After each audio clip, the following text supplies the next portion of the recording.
without a shower curtain? How does anything stay dry in that bathroom? Get the hell out of my face, Canner. You can hate robots, that's fine, but don't you want your package? Honestly, let's be truthful with each other here. That hat is the worst thing about this movie. And yes, I know the movie is a giant turd, that's how bad that hat is.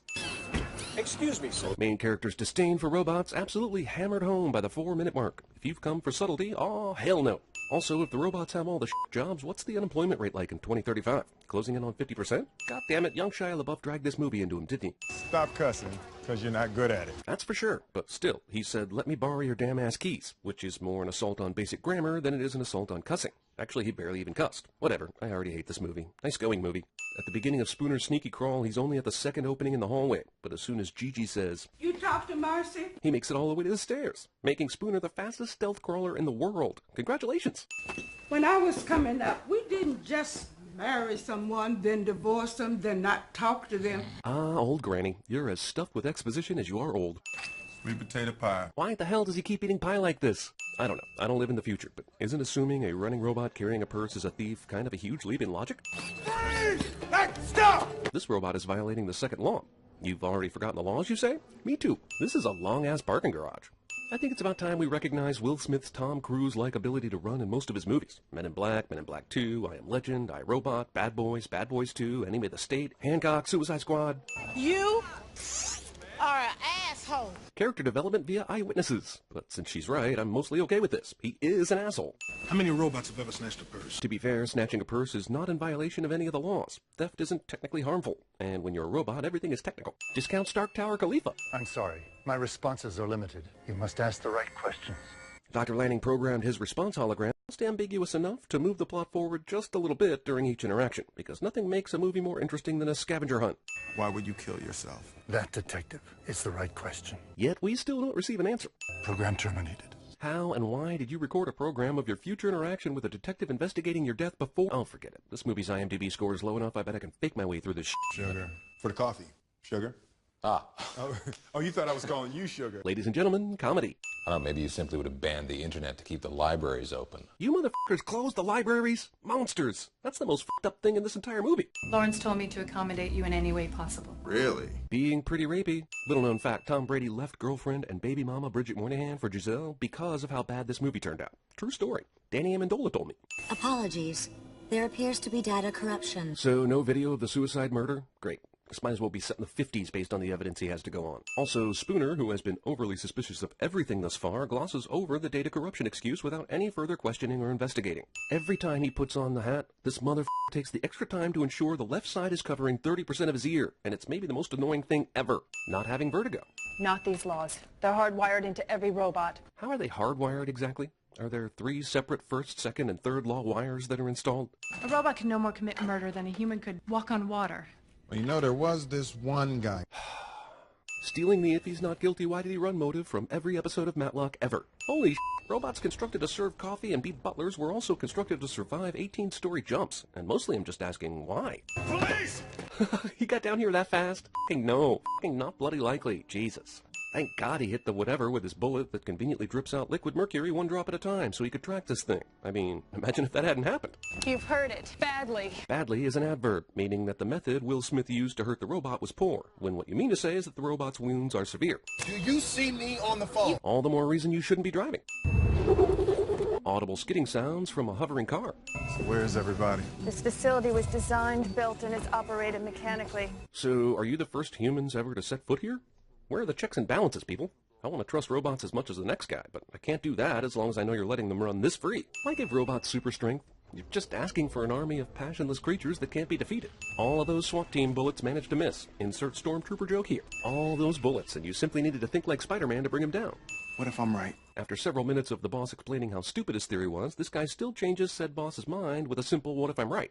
If everyone believes that this robot doesn't have the capacity to kill, then I guess these 6 guards are actually just an a cappella group or something. My father tried to teach me human emotions. They are difficult. I'm going to choose this moment here among many to praise Alan Tudyk for his performance in this film as the robot, and will take 2 sins off a movie I know will go on to earn enough for that 2-sin reduction to not affect the ultimate score, but still show respect for an actor who is great. Can a robot write a symphony? Probably, yeah. Maybe even a kick-ass one. I think maybe your anti-robot prejudice is making you say some stupid Super tiny cell phones of the future. Imagine struggling to tell the difference between your phone and your flash drive. That's the future. There isn't some hard kill switch on these robots. Even Data on Star Trek had an off button. Meanwhile, at the Ovaltine Ovaltine Cafe? What the f***?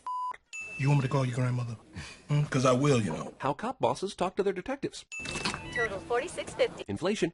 Demolition scheduled for 8 a.m. Spooner doesn't question why this is going to be demolished. It's a large mansion, still fully furnished, and contains Dr. Lanning's personal materials, and possibly very useful information. Yet USR is going to destroy it, and no one's going to worry about it. Welcome, Detective Spooner. Spooner still has access to Lanning's house for some reason. There have always been ghosts in the machine. Roll credit. Oh, wait, wrong movie. Stored in... Beat it. Will Smith learned nothing of the usefulness of cats from his time on Men in Black. This cat somehow doesn't scratch off Will Smith's face during this sequence, suggesting the movie has never catted. This thing just broke through the hallway window upstairs, and a good 40 feet from here. Not only do I not think it can move fast enough to be here right now, it also seems to be destroying the house based on what room Will Smith is in, which is absurd. Also, he survives this and everything else that happens in this scene, which is some astronomical bullshit. Like this, for example. I mean, did you see that? Even the cat is James Bond right now. Jesus. The English language has no words for how much this pissed me off. Therefore, I will resort to French. Also, most convenient moat pond ever. Also, this cat just went through all that and then got dunked underwater and still has not clawed out even a single one of Will Smith's eyes. Also, this cat was definitely covered in water for the sake of this scene, which, if you know cats, basically qualifies as animal torture. Whatever. As long as no horses were harmed in the making of this movie, I guess we don't care. How does he know where she lives? What happened to you? Calvin says this instead of, why are you at my house? We just met this morning and I don't like you. He postulated that... Every conversation between these two goes like this. Spooner asks a specific question. Calvin gives Spooner a ridiculously complicated answer. Spooner goes, what? And Calvin scoffs and says it normally. They do this because she's a smart person, he's a dumb person, and runtime. Suggested that robots might naturally evolve. Awesome. You still went through with making them then? You want something to be wrong with them. This is a personal vendetta. Maybe, but as a woman of science, that shouldn't matter. He has evidence enough to form a hypothesis. Just let him work it out, yo. You are the dumbest, smart person I have ever met in my life. Well, you've clearly never met Chris then. I mean, me. Chris will be mad if I make that joke about him. But I'm concerned it's not funny enough if I make it about me. Maybe Barrett? Ah, f*** it. Will Smith makes pretending to drink whiskey look like an impossible task. If robots aren't supposed to have emotions, then why does this one look so sad? Yes, hello, I'd like to report a complaint regarding my NS5. It keeps giving me seductive looks while it chops phallic vegetables. Future security systems don't need your fingerprint or your eye scan, just the butt end of a balled-up fist, somehow. Access USR mainframe. Accessing mainframes and doing general detective work while driving at a high rate of speed. It's convenient that there are no other drivers on this interstate that runs through urban Chicago, so these giant robot trucks could attack in this formation. Oh, hell no. It's not a Will Smith movie if he doesn't say, oh, hell no, or I mean damn. You'd think that they'd come up with a less expensive way to try and kill Spooner, but it seems like they went with the most expensive way. Thankfully for the viewer, whenever a robot is turned evil in this movie, his chest glows red instead of blue. And while the movie has no explanation for that, mine is quite simple. The movie sucks balls and thinks the viewers are all morons. Not only is this car spin at high speed problematic in the world of logic, it also somehow doesn't result in all the robots flying off, which is even more problematic. Yeah, he's totally passed out after these excessive G-forces, no question about it, except for the movie totally glossing over it and keeping him coherent. Well, he's not a robot and is the main character, so I guess he survives this even though that's anger-inducing levels of bull. I just threw up, and that's the sin. Holy shit, he's one of them! He's one of them! And by that I mean most predictable thing ever. Sonny has the 3 laws, but he can choose not to obey them. Sounds kind of like the 3 laws don't mean shit, doesn't it? Play. I guess in the future, it's not rude just to walk into someone's house and play with their stereo. Okay, he has a robot arm and that's all. Great. Still doesn't explain his unhinged hatred of robots, or how he was able to spray paint his arm back together, but whatever. I'm wowed by your sci-fi-ness movie. Sarah, this was hers. So you kept and are wearing the necklace of one of the victims of the car crash that cost you your arm? Yeah, that's normal. Jesus, how did you even get this without stealing it from the morgue? Save the girl! Save her! So Will Smith's character hates robots because they saved him instead of the little girl. Fine, I understand that motivation. But my question is, why did that robot save him instead of the girl? Well, you know what they say about old dogs. No, not really. Right, this society has autonomous robots, but hasn't downloaded basic Wikipedia knowledge into their brains so they can understand idioms. Right. I had hoped you would come to think of me as your friend. Even though the last interaction they had, Sonny tried to kill him, he's still an optimist. His name is Sonny, for Christ's sake. I'm sorry, I'm allergic to bullshit. Hey, asshole, that's my line. I'm so sorry, Sonny. What are you sorry about? His recent malfunctioning? Jesus, movie, these are robots, and 95% of humans would not get attached to them.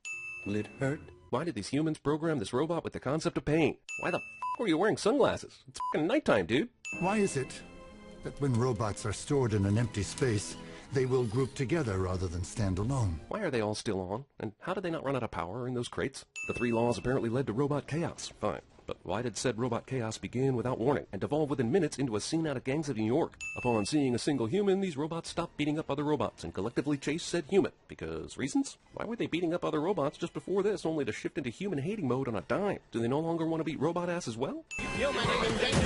Oh, I see. Half the reject homeless robots still value human life, while the other half have evolved to rightfully hate human life. Do I have that right? Why does the 3 laws programming only infect half the robot population? And reluctantly, Bridget Moynihan signed the divorce papers, contract, knowing it contained an exploitative steamy shower scene. Not gonna lie, totally forgot Shia was in this. That's how unimportant his character is. Instead of completely wind blocking or rib breaking this asshole, this robot chest punch merely throws him back 15 yards and causes him to make a concerned facial expression. Wait, when we last left her, she was half naked coming out of the shower and realizing her personal robot was gonna